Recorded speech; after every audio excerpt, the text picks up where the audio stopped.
Hello दोस्तों, good afternoon, sorry good evening, नमस्कार। आप सभी का जो है एक बार फिर से बहुत बहुत स्वागत है आप सभी का अपने यूट्यूब चैनल परीक्षा की शिक्षा में। उम्मीद करता हूँ, आशा करता हूँ कि आप सभी जो स्वस्थ हैं, कुशल मंगल है, तैयारी जो है बढ़िया और अच्छे तरीके से अपनी कर रहे थे। जो भी क्लास में फर्स्ट टाइम आए हैं, पहली बार आए हैं, नए हैं, उन सबको बताते हैं कि हमारे जब आपकी जो बीएड प्रेस परीक्षा 2026 की आपकी तैयारी है, डेली बेसिस पे रेगुलर करवाइए। तो जिससे भी तैयारी पूरी करनी है, कंप्लीट करनी है, चाहे सब्सक्राइब करके आप लोग हमारे साथ जुड़ जाएंगे। क्लास का समय देखिए, जीके जीएस की जो है सुबह 10 बजे, रीजनिंग की जो है दोपहर को 1 बजे, के अलावा की जो है शाम को 4 बजे, हिंदी की जो क्लास है शाम को 7 बजे आप सभी को देखने को मिलती है। इसी टाइम पर क्लास से जुड़ कर तैयारी को पूरा कंप्लीट करना है। नीचे डिस्क्रिप्शन आपको इसका लिंक मिल जाएगा इंस्टाग्राम और टेलीग्राम का। तो आप लोग क्या करेंगे, इंस्टाग्राम पे फॉलो करेंगे, टेलीग्राम चैनल को ज्वाइन करेंगे। टेलीग्राम चैनल पर डेली बेसिस क्लास का अपडेट, एग्जाम का अपडेट, जो पीडीएफ वगैरह आपको देखने को मिलेगा, तो आप लोग जो है इसको ज्वाइन करेंगे।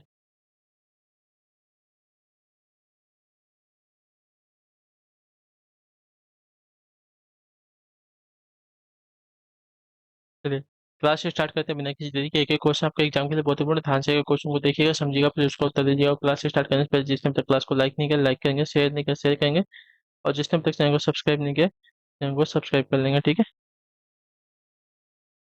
चलिए पहला क्वेश्चन देखिए क्या देगा। सूची 1 को सूची 2 के साथ सुमेलित कीजिए और सूचियों के नीचे दिए गए कूटों को प्रयोग करके उत्तर को चुनना है, ठीक है। सूची 1 है, सूची 2 दिए गए, जनजाति दिए गए, राज्य दिए गए। कुकी जनजाति कहाँ पे पाई जाती है? तो कुकी जनजाति जो है आपकी मणिपुर में पाई जाती है, ठीक है।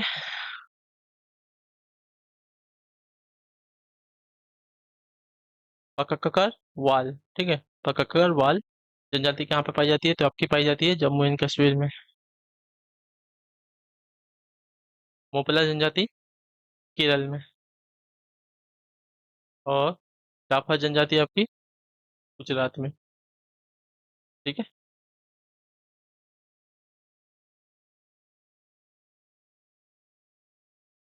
चलिए अगले क्वेश्चन की तरफ बढ़ेंगे। आपका है 52 नंबर, क्या देगा।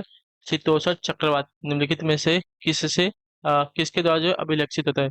शीतोषण चक्रवात जो है निम्नलिखित में से किसके द्वारा अभिलक्षित होता है? तो ये आपका अभिलक्षित होता है साथियों आपका वाताग्र के द्वारा। ऑप्शन जो आपका ये दिएगा आपका एल्टरनेट। शीतोषण चक्रवात दो अलग अलग तापमान एवं घनत्व वाली वायु राशियों के अभिसरण के वाताजग वाताग्रजनन होता है, ठीक है। तो शीतोषण चक्रवात जो है वाताग्र तो अभिलक्षित होता है। तो ऑप्शन नंबर जो दिया गया यहाँ पे है, ये वाला विकल्प आपका राइट आंसर होगा। अगले क्वेश्चन को देखें, आपका 53 नंबर, क्या पूछा गया। निम्नलिखित जीवोमो में से किस एक में सर्वाधिक स्पीशीज विविधता पाई जाती है? तो इसका राइट आंसर हो जाएगा साथियों पे उष्णकटिबंधीय वर्षावनों में, ठीक है। ऑप्शन जो आपका दिया गया पहला विकल्प आपका राइट आंसर हो जाएगा। क्लियर है। उष्णकटिबंधीय, ठीक है। उष्णकटिबंधीय वर्षा वनों में जो है जीवों में जो है सर्वाधिक स्पीशीज विविधता पाई जाती है, ठीक है। तो ऑप्शन नंबर हमारा जो बी दिया गया आपका राइट आंसर होगा। 54 नंबर है, निम्नलिखित महाद्वीपों में से किस एक में जो है जनसंख्या वृद्धि दर न्यूनतम है? बताइए किस महाद्वीप में जो है जनसंख्या वृद्धि दर में न्यूनतम है? तो इसका राइट आंसर हो जाएगा साथ में यूरोप में, ठीक है। ऑप्शन जो आपका दिया गया है डी विकल्प आपका राइट आंसर। महाद्वीप की जनसंख्या वृद्धि दर में उत्तरी अमेरिका का आपका 0 मतलब कितना है, 9% है, ठीक है। उसके बाद दक्षिण अमेरिका की अगर बात करें, दक्षिण अमेरिका जो है 2.3% है, ठीक है। ऑस्ट्रेलिया की बात करें तो ऑस्ट्रेलिया आपका 1.5% है। और यूरोप की बात करेंगे तो आपका 0.3% है यहाँ पे, ठीक है। चलिए अगले क्वेश्चन को देखेंगे। सूची 1 को सूची 2 से मिलाएंगे। जैसे समुद्री धारा दिया गया, महासागर दिया गया, तो अगुल अगुलहास धारा कहाँ पे बहती है? तो अगुलहास धारा आपके हिंद महासागर में, ठीक है। एलिनो धारा, एलिनो धारा आपका दक्षिण प्रशांत महासागर में, ठीक है। दक्षिण प्रशांत महासागर में एलिनो धारा प्रवाहित होती है। चलिए इसका मिलान है हमारा चौथे के साथ। किरोशियो धारा, तो किरोशियो धारा आपका उत्तरी प्रशांत महासागर में, ठीक है। उत्तरी प्रशांत महासागर में किरोशियो धारा बहती है, ठीक है। ठीक है, तीसरे के साथ बेंगुएला, तो बेंगुएला आपका दक्षिण अटलांटिकी में बहती है, ठीक है। इसका स्क्रीनशॉट ले लेंगे, फिर आगे बढ़ेंगे। क्लियर सभी को? चलिए अगला प्रश्न आपके सामने क्या है। लोकतंत्र शब्द का उद्भव कहाँ से हुआ था? बताइए लोकतंत्र शब्द का जो उद्भव है कहाँ से हुआ है? तो लोकतंत्र शब्द का उद्भव जो है आपका यूनान में हुआ था। ऑप्शन जो दिया गया बी वाला विकल्प, डी वाला विकल्प आपका राइट आंसर। लोकतंत्र शब्द का जो उद्भव है यूनान से हुआ है। अगले क्वेश्चन को देखेंगे आपका 57। अरस्तु ने लोकतंत्र को कहा है, क्या बताइए? अरस्तु ने लोकतंत्र को क्या कहा है? तो अरस्तु ने लोकतंत्र को जो है भीड़ का राज्य कहा है, ठीक है। ऑप्शन जो आपका बी दिया गया आपका राइट आंसर हो जाएगा। अरस्तु ने लोकतंत्र को जो है भीड़ का राज्य कहा है। ऑप्शन नंबर हमारा सी जो दिया गया राइट आंसर हो जाएगा। चलिए 58 प्रश्न ध्यान से देखिएगा, बताइएगा राइट आंसर का। लोकतंत्र विचार है कैसा, बताइए? लोकतंत्र कैसा विचार है? तो देखिए, भागीदारी का, प्रतिनिधित्व का, आत्म विकास का, सभी का, ठीक है। तो लोकतंत्र विचार है भागीदारी का, प्रतिनिधित्व का, आत्म विकास का और उपयुक्त सभी का। तो ऑप्शन नंबर हमारा जो डी दिया गया राइट आंसर होगा। चलिए 59 है, 59 नंबर। राज्यपाल के पद पर नियुक्त होने के लिए कौन सी योग्यता होनी आवश्यक है, बताइए?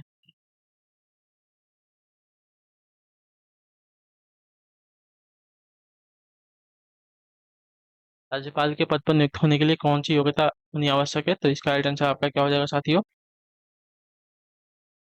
देखिए, वह तो भारत का पहले नागरिक होना चाहिए, सही बात है। और उसकी आयु कम से कम 35 वर्ष या उससे अधिक होनी चाहिए, ठीक है। किसी लाभ के पद पर नहीं होना चाहिए वह, ठीक है। यानी कि उपयुक्त सभी जो है आपका राइट आंसर हो जाएगा। राज्यपाल के पद पर नियुक्त होने के लिए उपयुक्त सभी जो दिए गए हैं, ये योग्यता होनी आवश्यक है। अगले क्वेश्चन को देखेंगे आपका साथियों। 60 नंबर प्रश्न कहते हैं, राष्ट्रपति राज्यपाल की नियुक्ति करने से पूर्व मुख्यमंत्री से सलाह करता है, यह कैसा अधिकार है?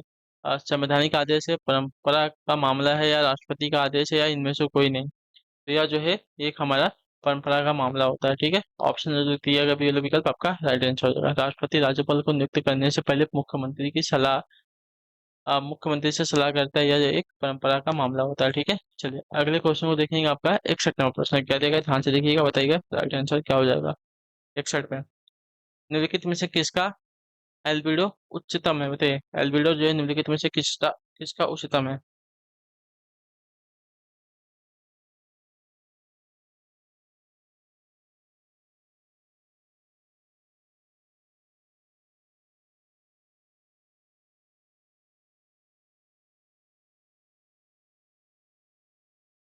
तो आपका राइट आंसर हो जाएगा यहाँ पे साथियों गलनसिन हिल, ठीक है।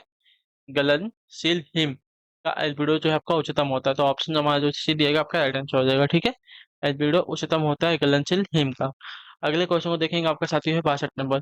दक्षिणी भारत के सर्वोच्च शिखर का नाम क्या है? मैंने अभी आपको बताया था दक्षिणी भारत के सर्वोच्च शिखर का नाम क्या है। तो इसका राइट आंसर हो जाएगा अनाईमुड़ी, ठीक है। ऑप्शन नंबर जो डी दिएगा राइट आंसर होगा। दक्षिण भारत के सर्वोच्च शिखर का नाम है अनाईमुड़ी, सुबह वाली क्लास में आपको बताया था, ठीक है। चलिए अगले क्वेश्चन को देखेंगे आपका है 63 नंबर। भूगोल का जनक किसे कहा जाता है? तो भूगोल का जनक आपका किसे कहा जाता है?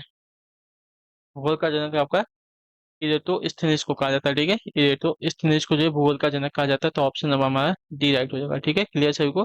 चलिए अगले क्वेश्चन की तरफ बढ़ेंगे। आपका है 64 नंबर प्रश्न, ध्यान से देखिएगा, बताइएगा राइट आंसर। पृथ्वी की उत्पत्ति की निहारिका परिकल्पना का प्रतिपादन किसने किया था, बताइए?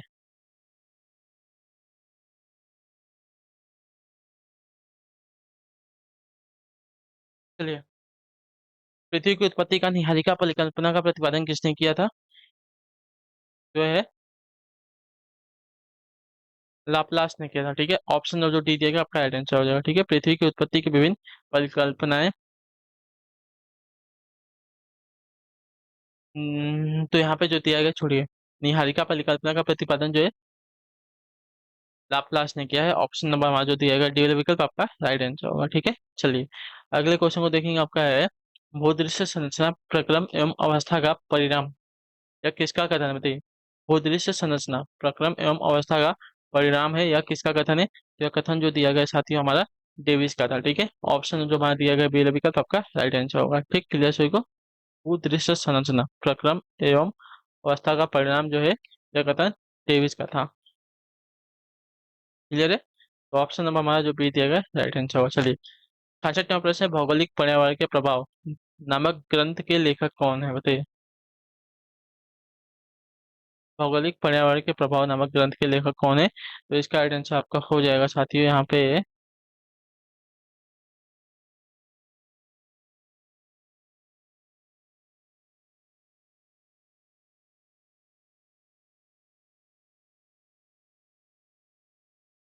क्विज ई सैंपल, ठीक है। ऑप्शन जो आपका सी दिएगा आपका राइट आंसर हो जाएगा। क्लियर होगा इसके बारे में? भौगोलिक पर्यावरण के प्रभाव नामक ग्रंथ के लेखक ना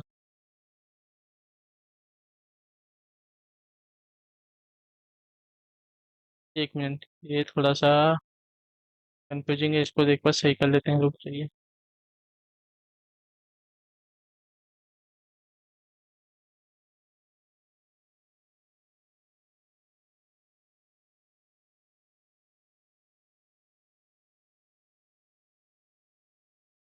भौगोलिक पर्यावरण प्रभाव नामक ग्रंथ की लेखिका हैं, ठीक है। हाँ,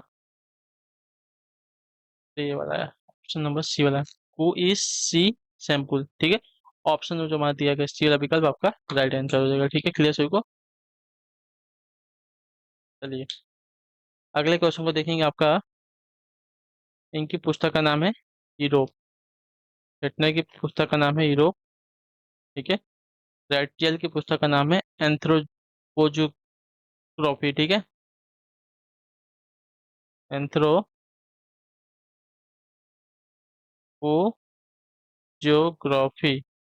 ठीक है। इनकी पुस्तक का नाम मैंने बता दिया। और बोस की पुस्तक का नाम है मानव भूगोल, ठीक है। चलिए, अगले क्वेश्चन को देखेंगे आपका। 67, उत्तरी अमेरिका के घास के मैदान को किस नाम से पुकारते हैं, बताइए। उत्तरी अमेरिका के घास के मैदान को किस नाम से पुकारते हैं? तो इसका आइडेंस आपका क्या हो जाएगा? प्रेयरीज, ठीक है। उत्तरी अमेरिका के घास के मैदान के नाम को प्रेयरीज के नाम से पुकारते हैं, तो ऑप्शन नंबर हमारा ए राइट हो जाएगा, ठीक है। सवाना जो है अफ्रीका का घास मैदान है, ठीक है।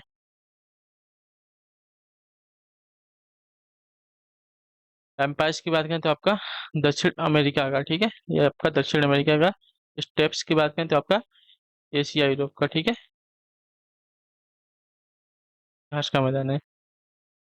68, सारगेसो सागर है, कैसा बताइए। सारगेसो सागर क्या है? तो सारगेसो सागर आपका देखा है शांत सागर है, उष्ण तथा खारा सागर है, सागरीय वनस्पति का क्षेत्र या ठंडा सागर है, कैसा देखिए, यह जो है सागरीय वनस्पति क्षेत्र का एरिया है, तो ऑप्शन जो आपका सी देगा आपका आंसर। उत्तरी अटलांटिक महासागर में उत्तरी विशुद्ध रेखीय धारा गल्फ स्ट्रीम तथा कनारी धारा द्वारा एक प्रति चक्रवाती फैली रहती है। इसी घास के कारण इसे जो है सारगेसो सागर कहते हैं, ठीक है। तो सागरीय वनस्पति क्षेत्र का जो एरिया है उसको सारगेसो सागर कहते हैं, तो ऑप्शन नंबर हमारा जो दिया गया है यहाँ पे ये वाला विकल्प आपका राइट आंसर हो जाएगा, ठीक है। क्लियर होगा इसके बारे में।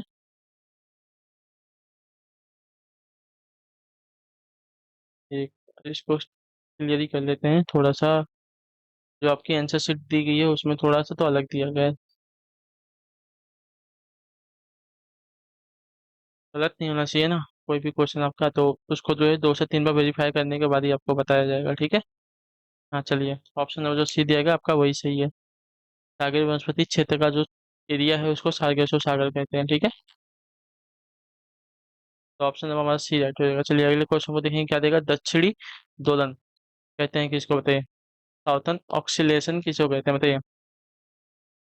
दक्षिणी दोलन किसको कहते हैं? तो दक्षिणी दोलन जो है कहा जाता है हमारा यहाँ पे प्रशांत महासागरीय वायुभार एवं हिंद महासागरीय वायुभार के मध्य घनिष्ठ संबंध को, ठीक है। तो ऑप्शन नंबर हमारा जो सी देगा आपका आइडेंस होगा, ठीक है। दक्षिणी दोलन जो है प्रशांत महासागरीय वायुभार एवं हिंद महासागरीय वायुभार के मध्य घनिष्ठ संबंध को कहते हैं, तो हमारा जो सी वाला विकल्प दिया गया आपका सही उत्तर हो जाएगा। क्लियर सभी को। अगले क्वेश्चन की तरफ बढ़ेंगे, आपका 70 नंबर।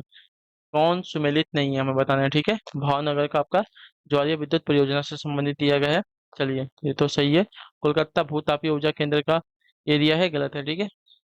कोलकाता में जो है ज्वारीय विद्युत परियोजना है, ठीक है। कोलकाता में क्या है? तो ज्वारीय विद्युत परियोजना है, तो इसका भी मिलान जो है इससे हो जाएगा, ठीक है।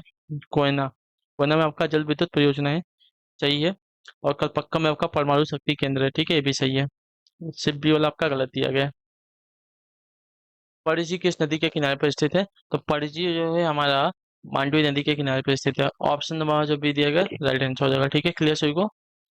पणजी जो है मांडवी नदी के किनारे पर स्थित है। यह नदी जो है सह्याद्री पर्वत से निकलकर अरब सागर में गिरती है। अगला प्रश्न आपका साथियों है 72 नंबर, क्या देगा। सर्किक विवाद है क्या, बताइए। सर्किक विवाद क्या है? तो सर्किक विवाद जो है भारत और पाकिस्तान के मध्य चल रहा है, ठीक है। ऑप्शन जो डी दिएगा आपका राइट आंसर होगा। सर्किक विवाद भारत और पाकिस्तान के मध्य सीमा बंटवारे को लेकर है, ठीक है। सर्किक जो है गुजरात के कच्छ दलदली क्षेत्र में पड़ता है। अगले क्वेश्चन को देखिए आपका 73। वह कौन सी नदी है जिसका उद्गम एवं मुहाना भारतीय गणराज्य में है? तो इसका राइट आंसर आपका हो जाएगा साथियों सिंधु नदी। ठीक है, ऑप्शन जो आपका ये दिया गया है डी वाला विकल्प आपका राइट आंसर। एक मिनट, गोदावरी नदी का। ठीक है, ये नहीं होगा, ये सभी तो बाहर के हैं। गोदावरी नदी का जो उद्गम और मुहाना है भारतीय गणराज्य में है। तो ऑप्शन नंबर हमारा जो ए दिया गया आपका राइट आंसर होगा। सतलुज, सिंधु, ब्रह्मपुत्र नदियां जो है मानसरोवर के पास से निकलती हैं। यह वर्तमान समय में चीन का क्षेत्र है। ठीक है, जबकि गोदावरी जो है भारत के नासिक जिला महाराष्ट्र से निकलकर बंगाल की खाड़ी में गिरती है। यह प्रायद्वीपीय भारत की सबसे बड़ी नदी है। ठीक है, गोदावरी नदी। अगला प्रश्न आपका 64 नंबर है, वेदों की ओर लौटो। वेदों की ओर लौट चलो किस धर्म सुधारक का नारा था? बताइए, वेदों की ओर लौट चलो किस धर्म सुधारक का नारा था? यह तो यह जो नारा था साथियों दयानंद सरस्वती का था। ठीक है, ऑप्शन जो दिया गया यहाँ पे सी विकल्प आपका राइट आंसर हो जाएगा। वेदों की ओर लौट चलो का नारा जो है दयानंद सरस्वती का था। चलिए, 75 नंबर आखिरी को गदर पार्टी का संस्थापक कौन था? तो लाला हरदयाल। ठीक है, ऑप्शन जो दिया गया सी विकल्प आपका राइट आंसर हो जाएगा। क्लियर यहाँ तक? चलिए, तो इसी के साथ जो क्लास है आज की यहीं पर पूरी होती है, कंप्लीट होती है। उम्मीद करता हूँ आपसे को क्लास जो अच्छी लगी, पसंद है, अपना जो फीडबैक है क्लास के बारे में नीचे कमेंट में देंगे। क्लास अच्छी लगी तो लाइक कर दें, चैनल पहले चैनल को सब्सक्राइब कर। मिलते हैं आप सभी से आपकी अगली क्लास में, तब तक के लिए टाटा बाय बाय, जय हिंद जय भारत। क्लास से जुड़ने के लिए आप सभी का बहुत बहुत धन्यवाद साथियों। ठीक है।